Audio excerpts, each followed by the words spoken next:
finishing seconds like, what was that? Nothing worse than your second cousin? Now back to Steiny and Guru live from the Hilton Santa Clara for the opening of training camp.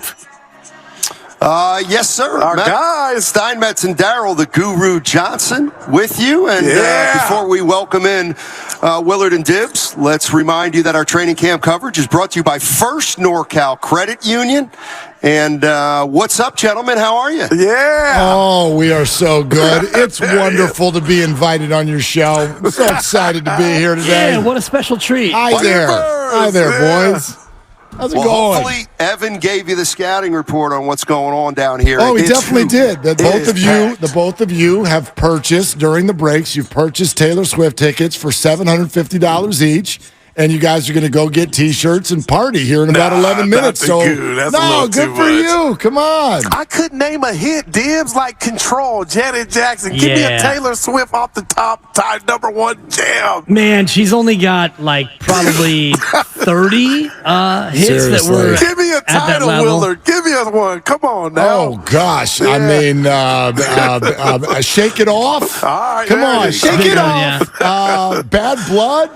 Sure. Right, there we go. I'm gonna run out pretty soon. I'm no super fan, but I got a couple in the bag. Yeah. I do breakfast for my 11-month-old baby girl every single day, and every day we have a different musical motif. Mondays we do Motown. I like Motown Mondays. Wednesdays we do a Woman Wednesday. Wow. Like this week we featured Amy Winehouse. We've done Janet. We've done Badu and the rest of it.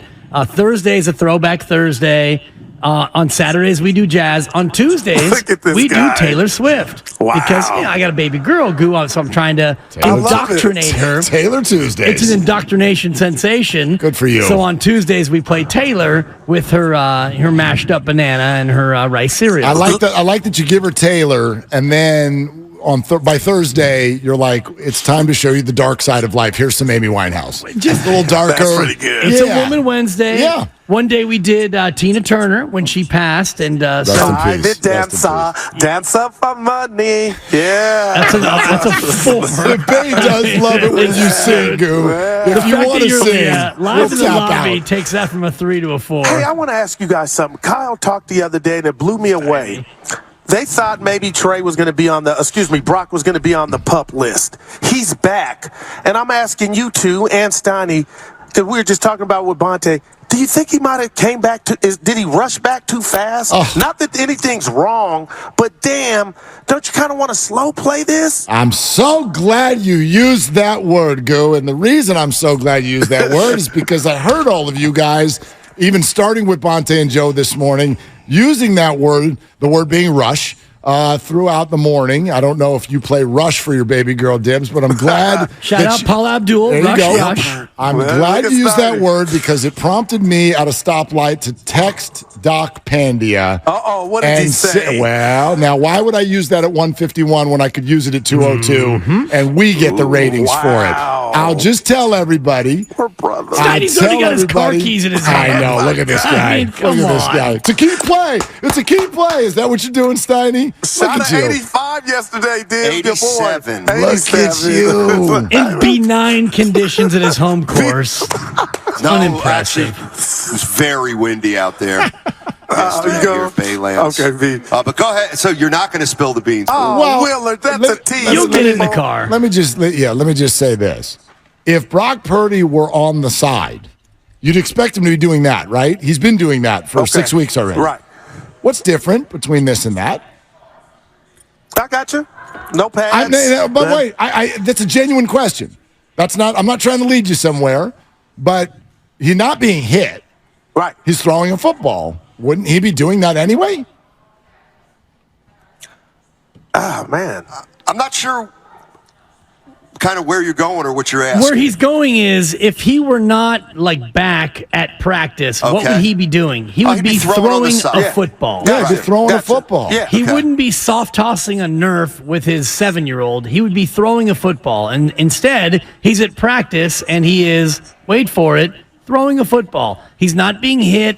There aren't pads. There isn't any rush. This is not joint practices in 2.5 weeks with the Raiders or 2 weeks from today. He's just throwing a football anyway. Dibs, that's a great point, but that's why Mark's yesterday I didn't want to sound like a hater, guys, because I was saying what we're getting from the coaches is there a static at where he's at. It's almost like he's ready. I can't hear you, but I see you laughing. It's almost like they're saying he's back. And I'm like, no, but they're talking like he's ahead of schedule. But Mark, to your point, we really don't know until it's live. I think he's on schedule. I think that's why they're excited. They're excited because this was a nerve-wracking thing all summer, and to this point, I'm not going to say it's done yet, but to this point, he's hit all the marks, right? Like there's not been any setbacks. Everything has gone according to the plan that the 49ers and Brock Purdy's people set out before the summer started. And so that's what's exciting. And so why wouldn't you, if you're in a throwing program, why wouldn't you do it with defenders on the field guarding your wide receivers? That's kind of the way I look at today and the next couple of weeks, where they are actually going to limit the reps, right? Every third day, they're going to give them a day off. So there are still some training wheels on. But did you see what happened to Joe Burrow today? I did. I did see it's it. not. Luckily, I don't think it's serious because they're calling it a calf. Sounds like he escaped it. Yeah.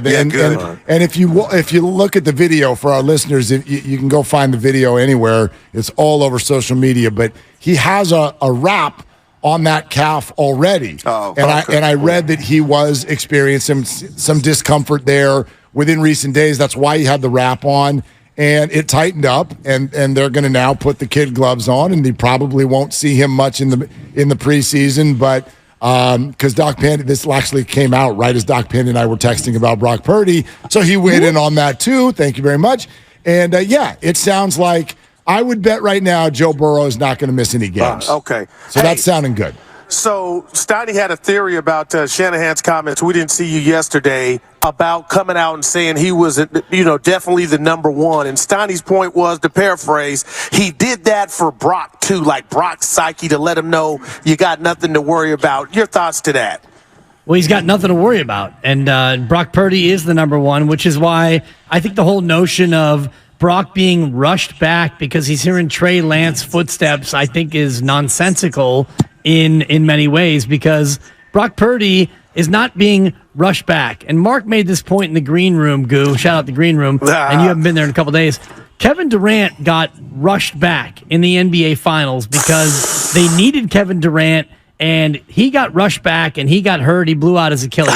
That to me is what being rushed back looks like. You're not going to rush a guy back on July 27th just so that he can feel like he still has a leg up on his competition. He either is the number one or he's not the number one. And being out there on July 27th is not going to change Kyle Shanahan's opinion of Brock Purdy at all. Guys, I took it way less as an announcement than you guys did, because I heard a lot of your show yesterday.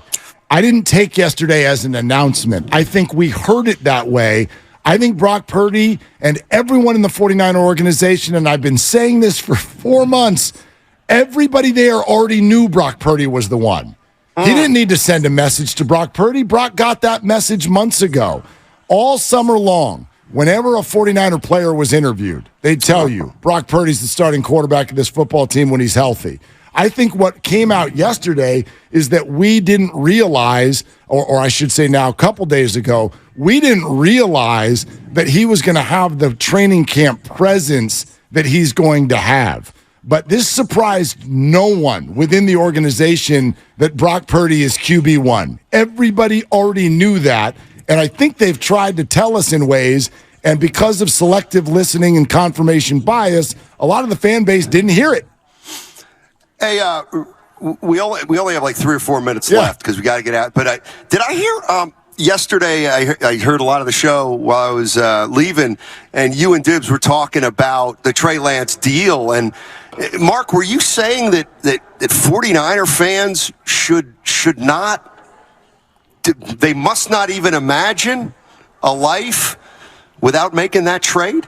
No, I definitely didn't say it that way. I share my perspective, and the conversation we're having is what they gave up, and it was actually inspired by something that you said, Goo. And I think Goo, right? Yeah, no, it was like you mentioned. You mentioned, but the resources they gave up for Trey. Yeah. Okay, so the question, and I heard the start of your show today. I heard the start of your show today where you guys were talking it out. Like, if the 49ers are good, do we care that they gave up a bunch of stuff for Trey Lance? And that if Brock Purdy is their guy, hell no. I don't. Right. Yeah, Gotcha. I don't care. I'm not telling any fan what they should, and I get what Dibs was saying, which is that, boy, you could have used those resources for who knows what. No, that's a fact. And that's true, too, so I totally hear that. But if the 49ers are good, if they made a mistake and then get away with it, fine. They made a mistake. But they got away with it. There's only one way you get away with it, Goo, and that's win the Super Bowl, in my opinion. Wow. I mean, because wow. you got away with having Jimmy Garoppolo your quarterback, and, well, he got you to a Super Bowl, but you didn't win it. He couldn't hit Emmanuel Sanders, and, you lost Tyreek Hill on 3rd and 15 and all the rest of it. But and you went away from the run, Dibs. Go ahead, I'm sorry. You did, and your Harbaugh-Shanahan convo was fascinating. Until one of them actually gets it done, you lean towards Shanahan right now. Although, if Harbaugh was a great 5-year guy, and you've seen it now at Michigan, and, imagine that, sanctions, Harbaugh. Right, and suspensions. It wasn't sanctions for his illegal recruiting. They were going to give him level 2 violations, but he got level 1 because he was trying to evade the NCAA, and he was trying to play the shell game with them, and he was denying them access. So Harbaugh is ultimately a child in many ways. It's Shanahan. It's close. It's a split decision, but I lean towards Shanahan. I hate to agree with Steiny. It was an evasion sensation. Willard, you out on Harbaugh? I know we're up against it. Yay or nay? Were you a fan?